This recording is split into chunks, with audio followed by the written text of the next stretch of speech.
Welcome back, friends and fellow wellness enthusiasts, to another episode of Know Your Pharmacist. I'm your host, Dr. Joaquin Acosta, CEO of PharmTrue, and your guide to this journey on better health and understanding. Guys, today we have a show packed with insights and discoveries that touch our daily lives. Frontline of pharmacy, we are talking topic heavily discussed here in New Mexico, mosquitoes, safety of mosquito repellent to the cutting edge world of Google medical AI that's shaping the future of patient care.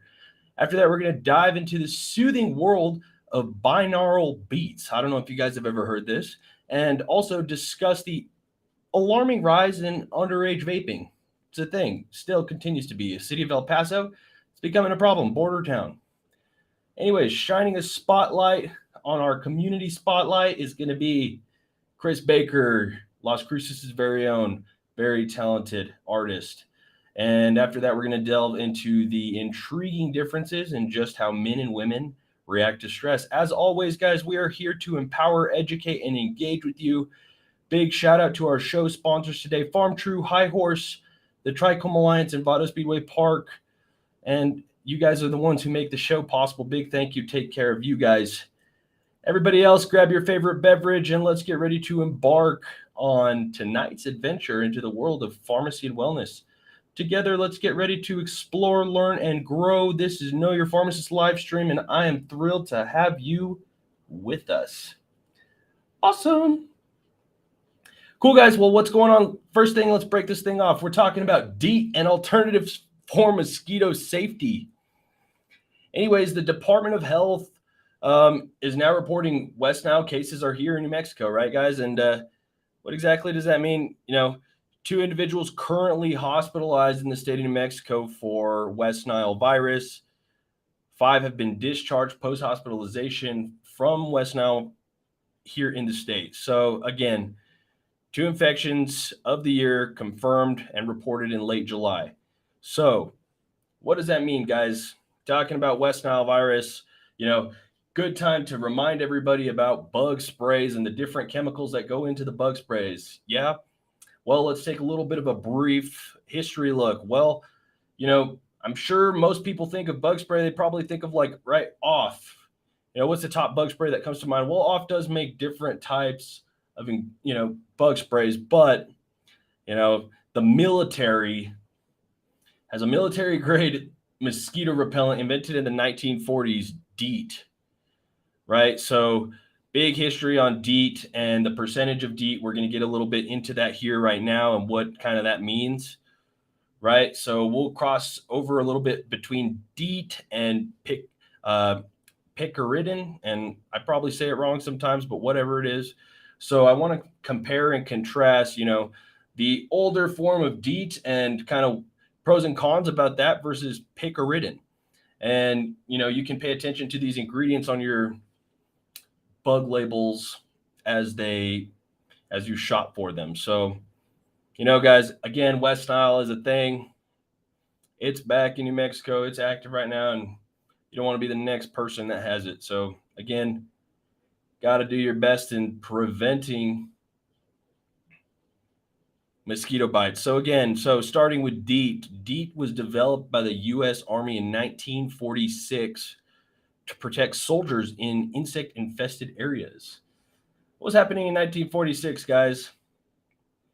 WW2. So, right, okay, DEET. What else does DEET provide protection against? Mosquitoes, fleas, flies, ticks, chiggers, and leeches.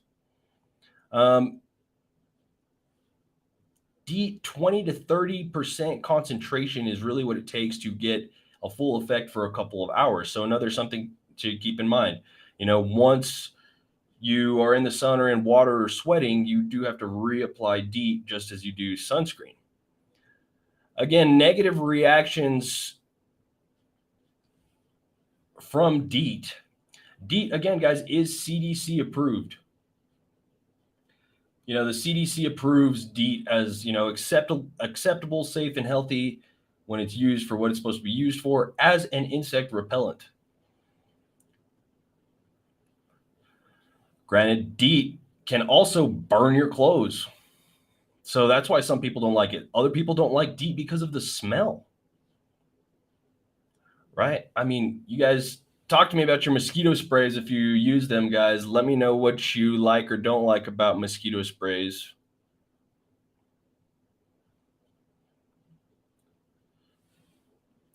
So DEET, besides that like that really, really, potent smell, DEET has a greasy feel to it too.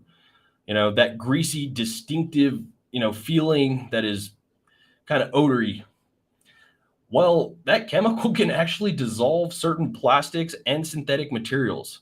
Synthetic materials, including spandex, vinyl,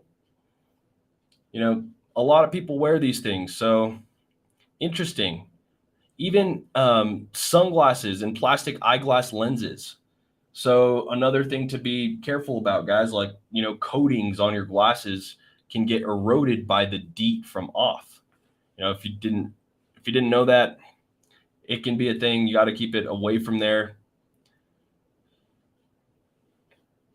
But again, DEET was and is the original. It's the OG repellent. DEET is the OG insect repellent. Developed by Uncle Sam, the U.S. Army in 1946.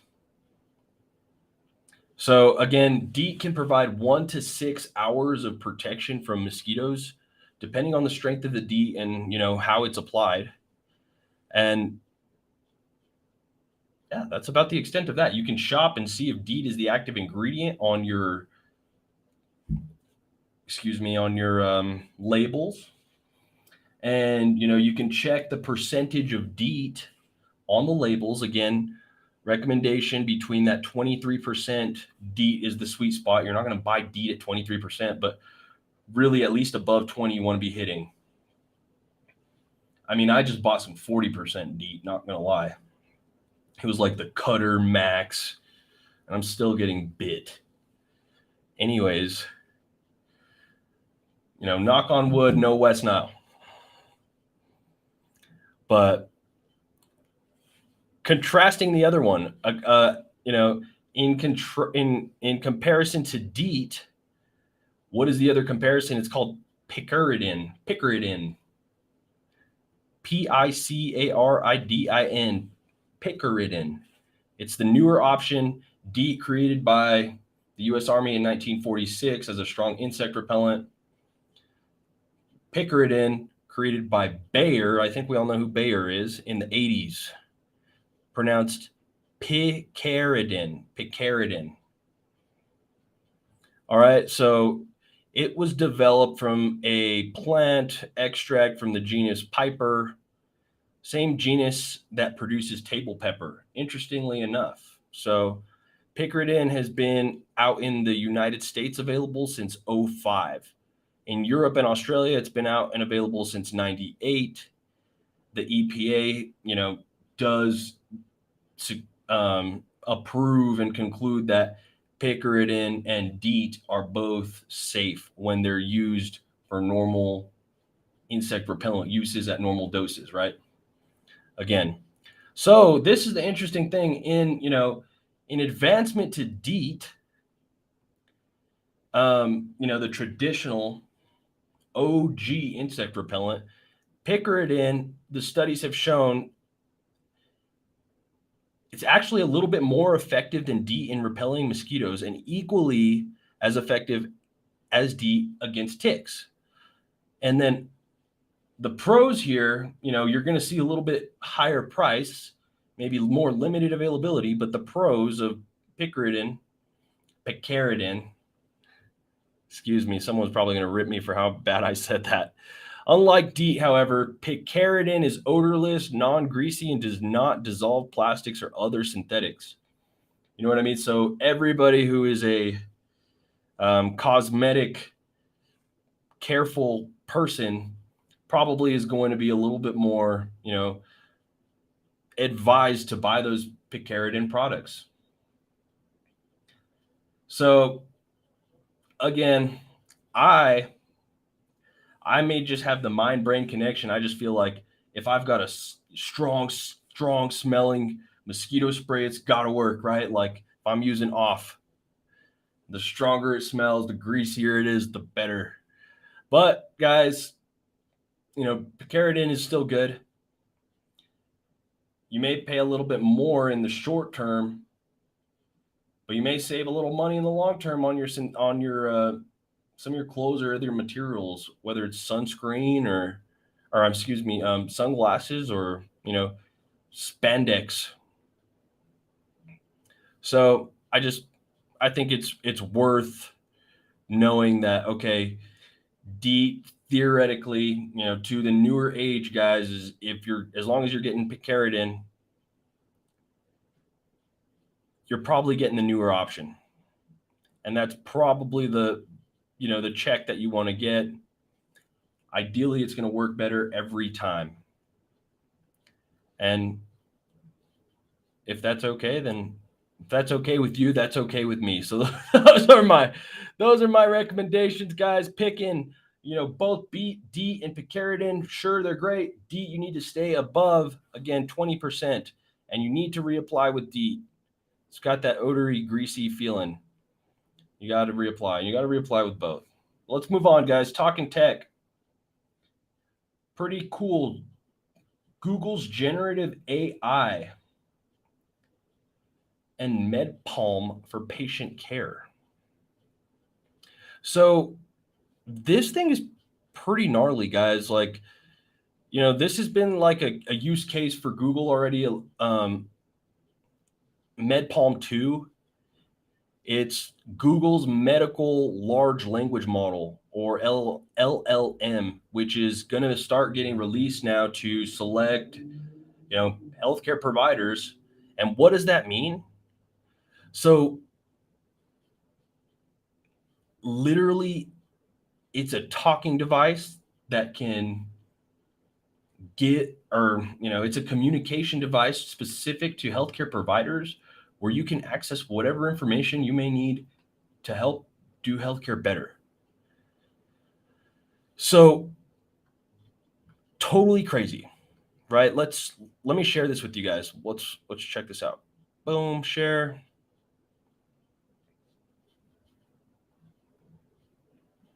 Sorry, IG. It's pretty cool though.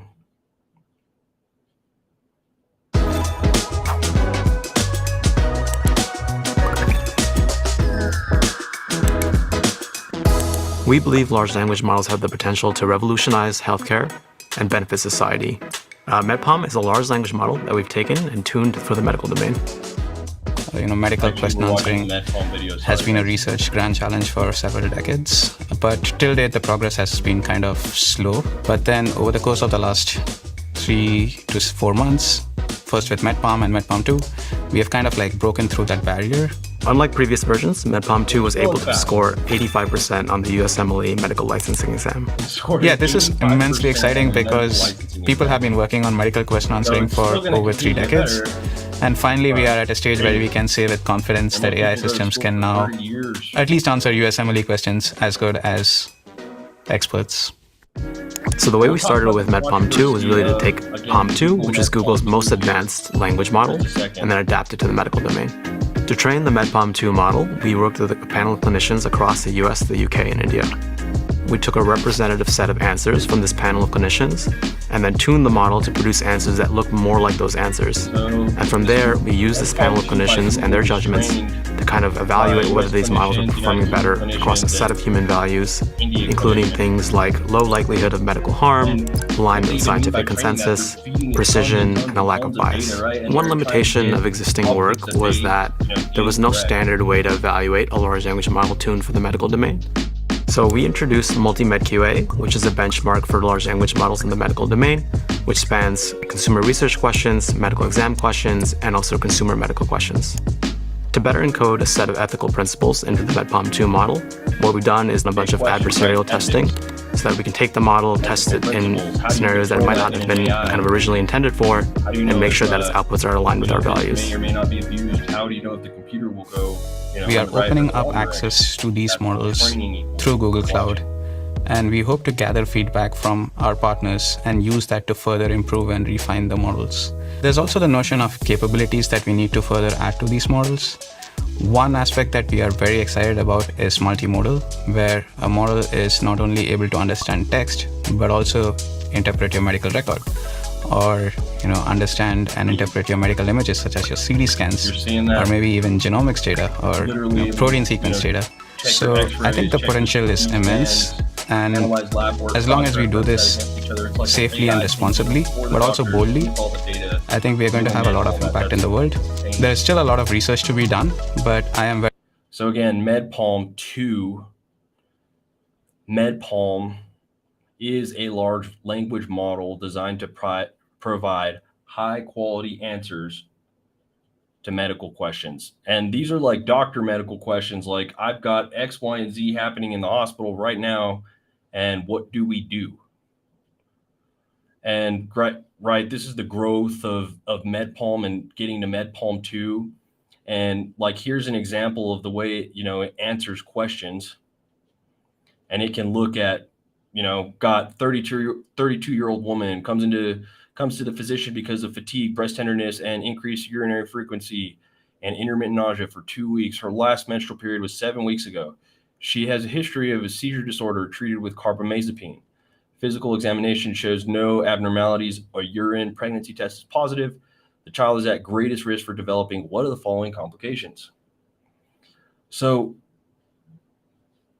crazy that it can literally figure out that reasoning, with all the clinical considerations that may need to go into that when you're looking at, obviously, all of the things that go into, these questions. It passed the USMLE, right?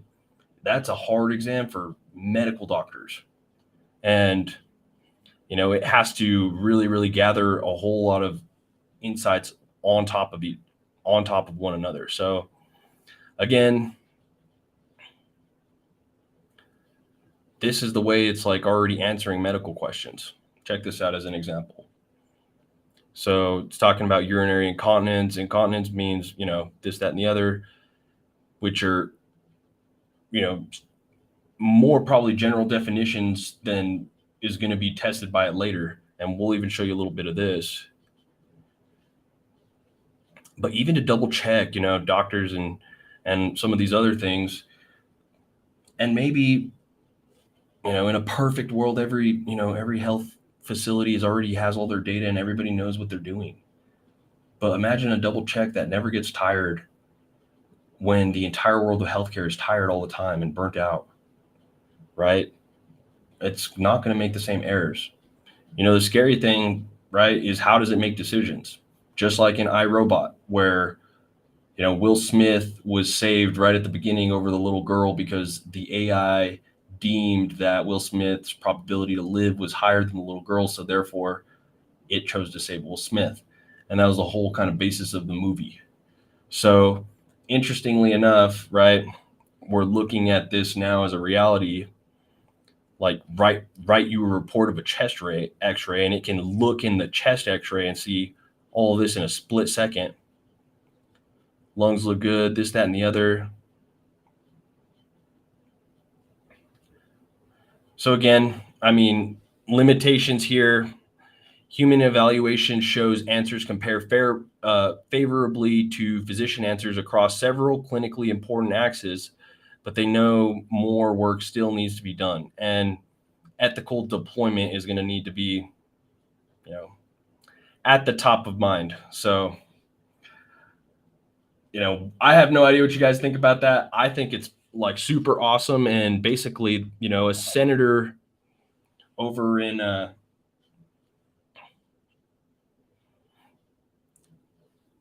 me catch what state that is again. Senator and Google MedPalm 2. Check this out. Mark Warner, chairman of the Senate Selection Committee on Intelligence, sent a letter to Google CEO today citing concerns about the company's deployment of MedPalm 2. And, it's already being tested in hospital systems, including the Mayo Clinic.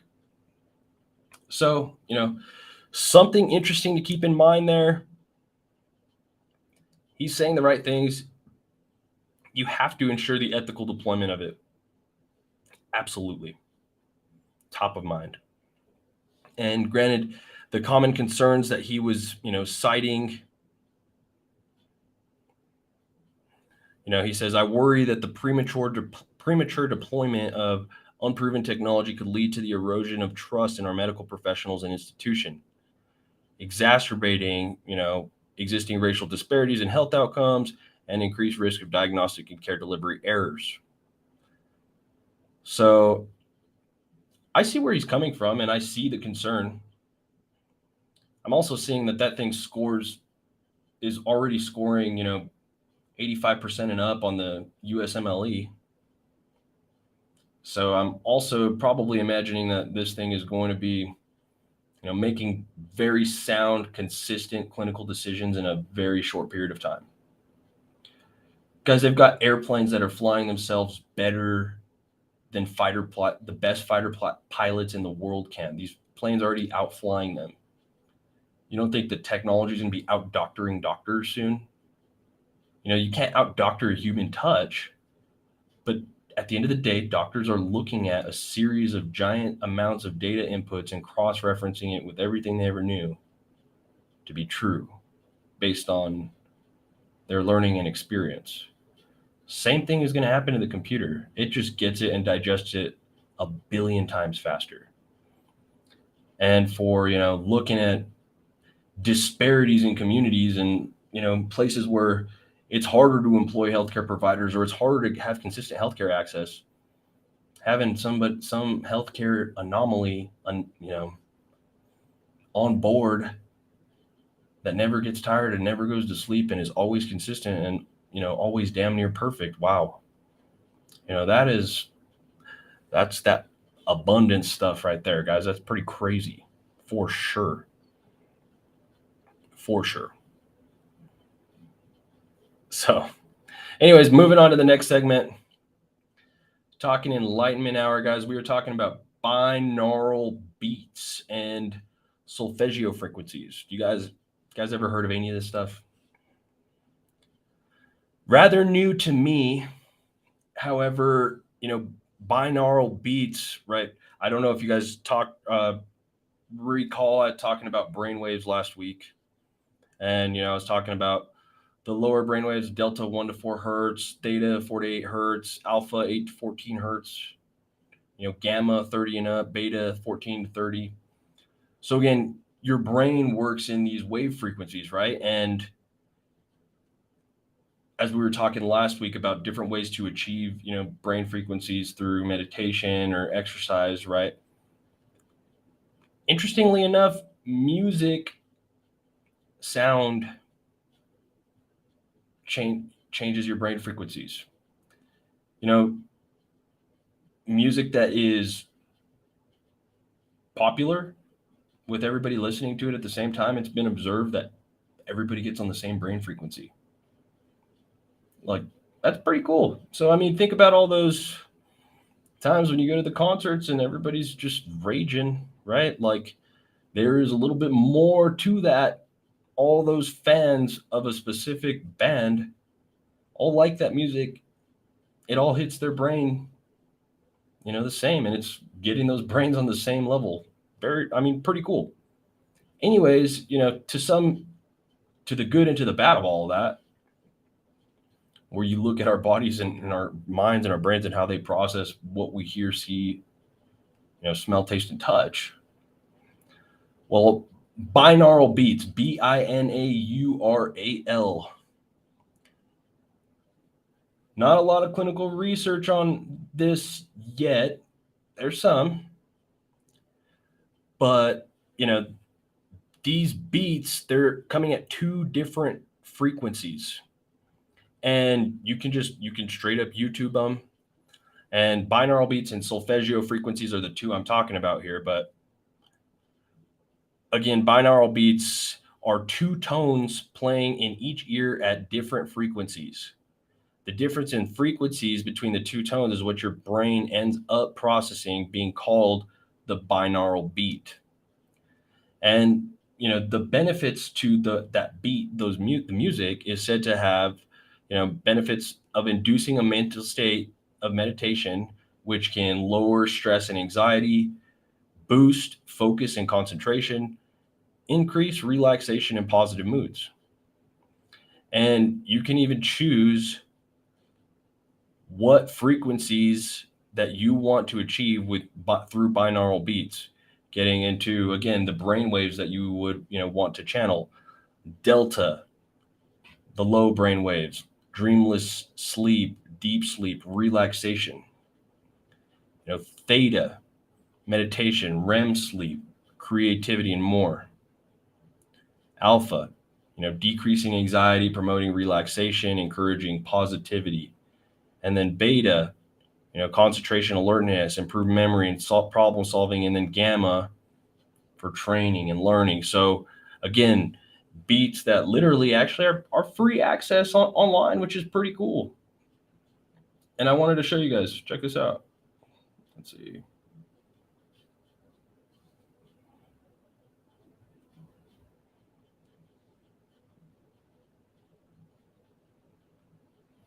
Put it on right now. Forgive me.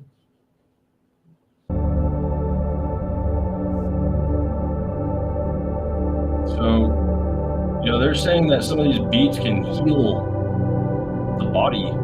And like there's, interesting technology called like sound bowls and stuff like that that you can lay on and actually like get that sound or that beat.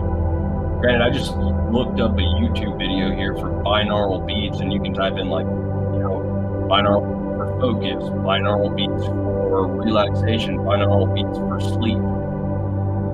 And you could actually help tap your brain into getting into the state of mind, brain frequency, to actually allow it to work a little better.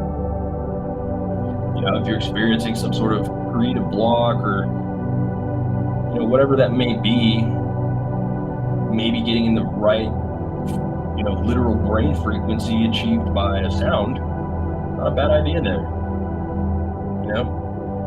You need your kids to focus and study. If you wanted to focus and get something done, take note of putting on something like this in the background.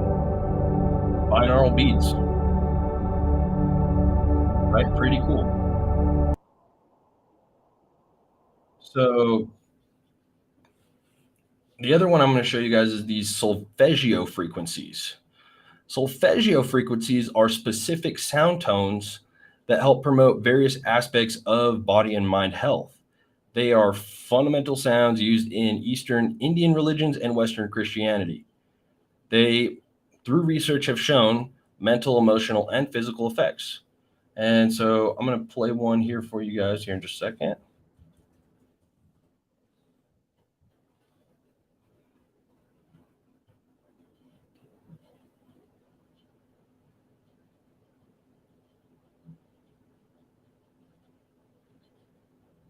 And maybe I would assume that I got them right the first time, but hope I showed you guys the right one.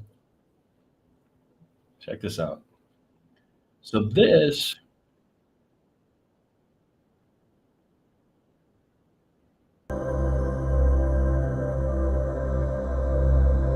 call this solfeggio frequency. Again, different hertz at the solfeggio frequencies can help achieve mental, emotional, and physical effects.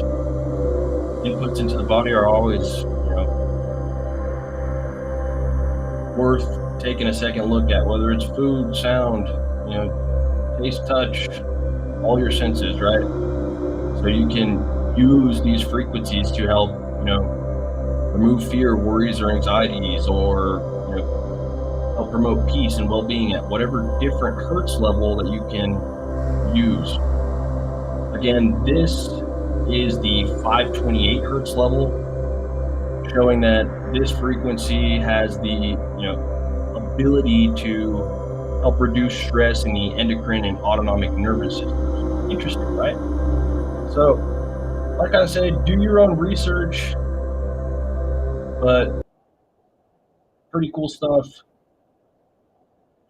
Don't know if anybody's already using stuff like that, but just definitely want to check that out. Anyways, moving on to Herbal Wellness Corner, guys, something that, continues to come up, talking about kids and vaping. youth and vaping. El Paso officially showing that they are having the same issues too. School districts in El Paso are seeing an alarming rise in vaping between kids ages 10 and 15. We had talked about this here with the city of Las Cruces and some of our data, and we actually hadn't seen a lot of data we hadn't seen any data actually since 2021 about vaping and nicotine. So I thought this was an interesting set of data here from El Paso Independent School District. In 2019, number of school referrals for vaping was 0 in El Paso Independent School District. 2021, it was 20. 2022 is 48. 2023 is 187. So again, number of referrals for vaping throughout the entire school year in the 2022-2023 school year, almost 1,983 students.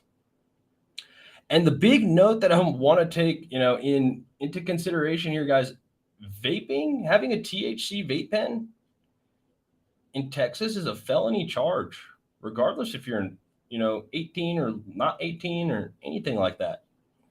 And so that's an extreme, measure, and something that continues to be a problem here in our community. We were having some issues in the Las Cruces community.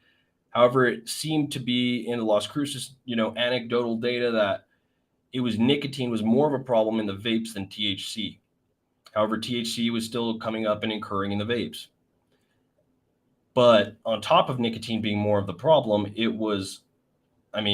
nicotine in a vape can easily have, double, triple, quadruple the amounts of nicotine versus what you get in a cigarette. So that's, what you got to keep in mind there as you've got kids running around, passing around vape pens to one another throughout all their communities or wherever that may be in school or whatever. So THC here in New Mexico obviously is recreational. Texas, it's not. So in Texas, kids are getting, felonies, which, that's another topic there. But what I'm really trying to get into here is looking, how do you address the vaping problem in the youth community under 18, getting caught with vapes? If you're in El Paso, that's 1,000 students last year that got felony charges. So, right. And where we know incarceration and some of that stuff is some of the things that we really hope the cannabis community can help fix wrongful things there. But where is education?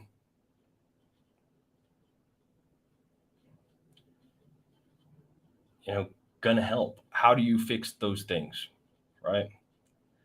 So I think there's still a lot of work to do in terms of underage vaping and the harms that it does.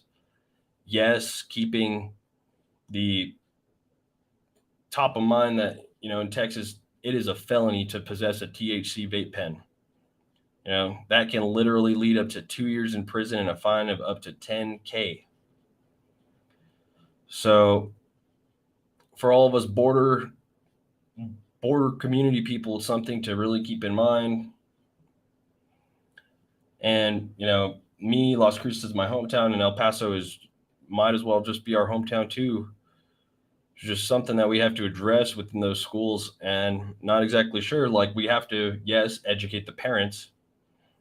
Do parents even know what vapes really, are? THC vapes, nicotine vapes? Do they know how these things are being moved around? Do they know can they educate their kids on THC and the developing brain and some of these things? Can we get people to make better decisions about where they're sourcing things from and why that may actually have an impact on their health later in life, not just for the moment today, because you see some oil and some electric pen that you may have no idea what's in there, right? So just like Halloween candy, again,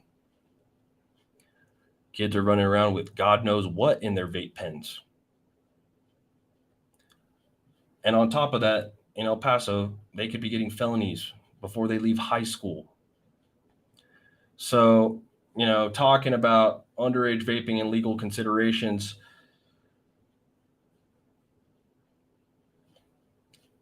what's the approach to lock everybody up? No, not at all. How do you get the youth better prepared and informed versus, setting them up for failure for their whole life with a felony before they get out of high school, right? There's a lot of work to do for the entire community there. I'm just pointing it out. Education is top of mind. Follow-up is top of mind. It's a doable thing, but, Texas is its own little monster there. Capiche? All right. So that's your Herbal Wellness Corner brought to you by High Horse Cannabis, guys. Moving on to our community spotlight. Shouting out to Chris Baker. He's a singer-songwriter here out of Las Cruces. Been playing live for the better part of a decade, and he is everywhere in town doing, every awesome event. If Chris Baker's there, it's a great party. We've worked with him many times, and he has helped us, make downtown poppin'. So again, shout out to Chris Baker, guys. Local music and local artists work really, really hard to entertain you guys. Cool. Moving on. Men's Health Minute, everybody. Talking about this studies here between, actually, I have my setup here as stress reactions in men and women. So we had incontinence yesterday, and today we were talking about stress. What does that mean? Stress reactions in men and women. And this is to create some conversation that is not, not trying to have any sort of sexist undertone by any means. Just wanted to evaluate this. Men and women actually physiologically stress differently. So, right, men are from Venus, women are from Mars. Like, is that a thing, right? Well, let's talk about, sort of studies here, right? Hormones, fight or flight. How does this work? Right? You've got the big hormones, oxytocin, cortisol, that are playing when you're talking, and epinephrine, when you're talking about fight or flight responses and stress and hormones. And the way these hormones are actually released comes out differently.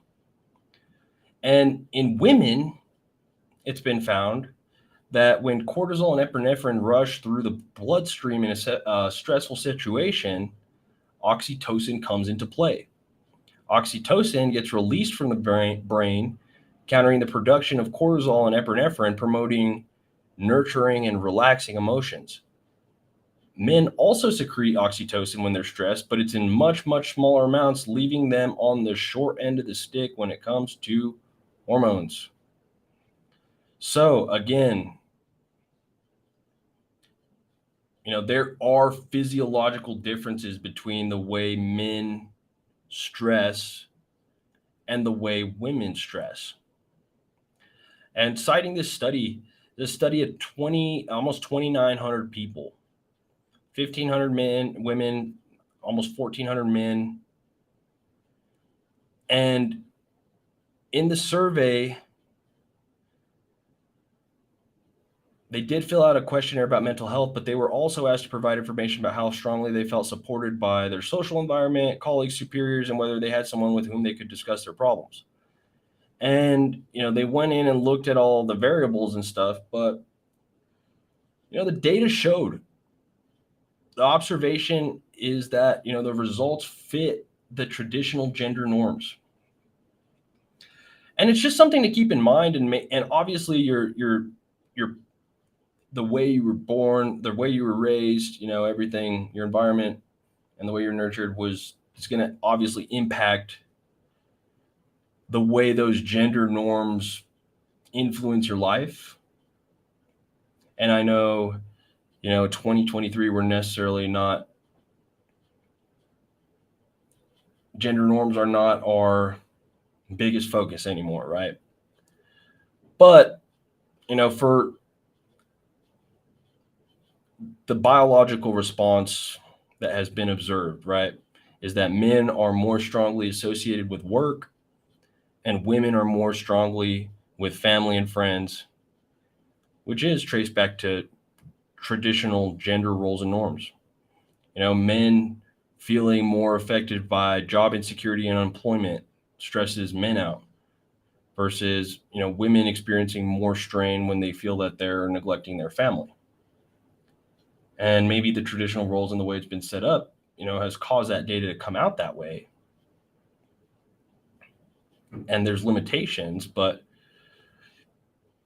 it's worth to consider that, obviously men are from Venus and women are from Mars to those degrees. And it's just worth to know that, physiologically a man is going to differently process stress than a woman. So, women, again, when they stress, produce higher levels of oxytocin, leading to that friendlier, loving way of resolving a stressful matter.